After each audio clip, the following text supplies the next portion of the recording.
Kalender liturgi 5 Februari 2022. Sabtu Pekan Biasa keempat. Bacaan pertama. Salomo memohon hati yang bijaksana agar sanggup memerintah umat Allah. Bacaan dari kitab pertama Raja-Raja. Pada suatu hari, Raja Salomo pergi ke Gibeon untuk mempersembahkan kurban, sebab disitulah bukit pengorbanan yang paling besar. 1000 kurban bakaran ia persembahkan di atas mezbah itu. Di Gibeon, Tuhan menampakkan diri kepada Salomo dalam mimpi pada waktu malam. Bersabdalah Allah, "Mintalah apa yang kau harapkan daripadaku." Lalu Salomo berkata, "Engkaulah yang telah menunjukkan kasih setiamu yang besar kepada hamba-Mu Daud, ayahku, sebab ia hidup di hadapan-Mu dengan setia, benar dan jujur terhadap Engkau. Engkau telah menjamin kepadanya kasih setia yang besar itu, dengan memberikan kepadanya seorang anak yang duduk di tahtanya seperti pada hari ini. Sekarang ya Tuhan Allahku, Engkaulah yang mengangkat hamba-Mu ini menjadi raja menggantikan Daud ayahku. Sekalipun aku masih sangat muda dan belum berpengalaman. Kini hamba-Mu ini berada di tengah-tengah umat-Mu yang Kau pilih. Suatu umat yang besar dan tidak terhitung dan tidak terkira banyaknya. Maka berikanlah kepada hamba-Mu ini hati yang faham, menimbang perkara untuk menghakimi umat-Mu yang tepat, dapat membedakan antara yang baik dan yang jahat. Sebab siapakah yang sanggup menghakimi umat-Mu yang sangat besar ini?" Tuhan sangat berkenan kepada Salomo meminta hal yang demikian.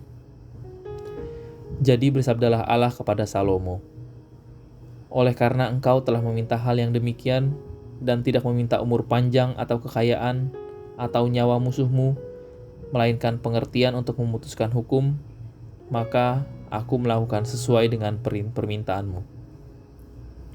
Sungguh, aku memberikan kepadamu hati yang penuh hikmat dan pengertian, sehingga sebelum engkau tidak ada seorang pun seperti engkau, dan sesudah engkau takkan bangkit seorang pun seperti engkau. Namun yang tidak kau minta pun akan kuberikan kepadamu, baik kekayaan maupun kemuliaan, sehingga sepanjang umurmu tak akan ada seorang pun seperti engkau di kalangan raja-raja." Demikianlah sabda Tuhan.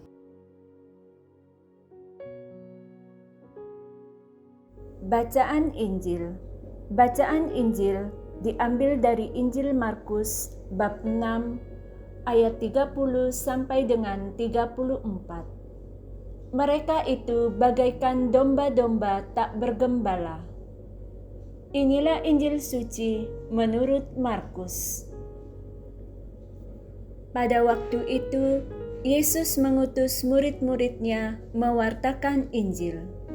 Setelah menunaikan tugas itu, mereka kembali berkumpul dengan Yesus dan memberitahukan kepadanya semua yang mereka kerjakan dan ajarkan.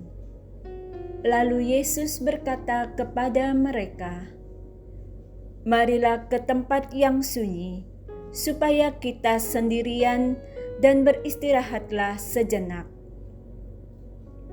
Memang begitu banyaknya orang yang datang dan yang pergi, sehingga makan pun mereka tidak sempat. Maka pergilah mereka mengasingkan diri dengan perahu ke tempat yang sunyi. Tetapi pada waktu mereka bertolak, banyak orang melihat, dan mereka mengetahui tujuannya.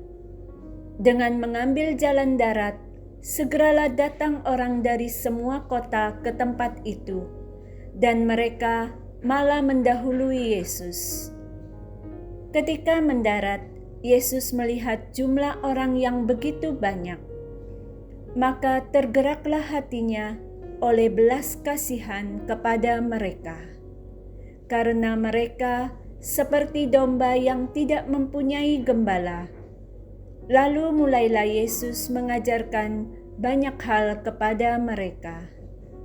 Demikianlah sabda Tuhan. Terpujilah Kristus.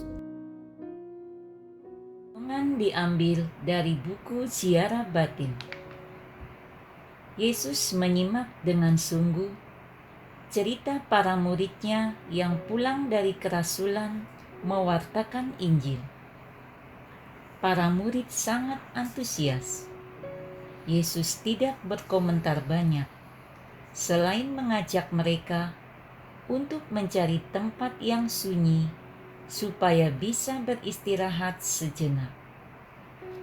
Bagi kita, saat-saat istirahat merupakan saat yang sangat penting supaya bisa mengendapkan segala pengalaman dan aktivitas serta memperoleh kesegaran baru untuk bisa melayani lagi dengan sukacita.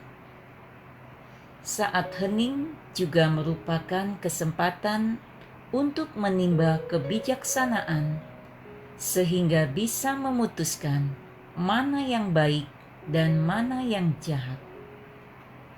Yesus sangat menghargai kemanusiaan kita yang syarat akan cerita dan prestasi, namun tetap membutuhkan keheningan.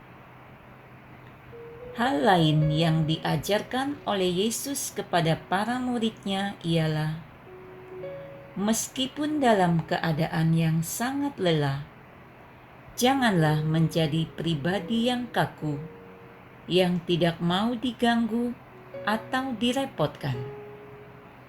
Dalam kenyataan sehari-hari, kesibukan dan kelelahan seringkali menjadi alasan untuk cuek. Untuk itu, Yesus memberi contoh. Selelah apapun, janganlah menjadi pribadi yang buta akan kebutuhan orang lain.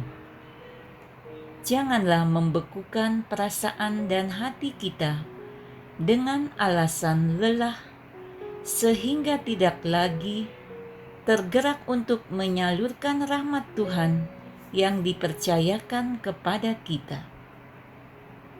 Marilah kita berdoa.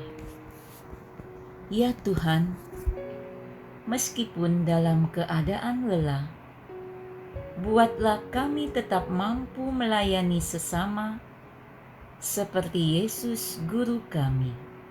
Amin.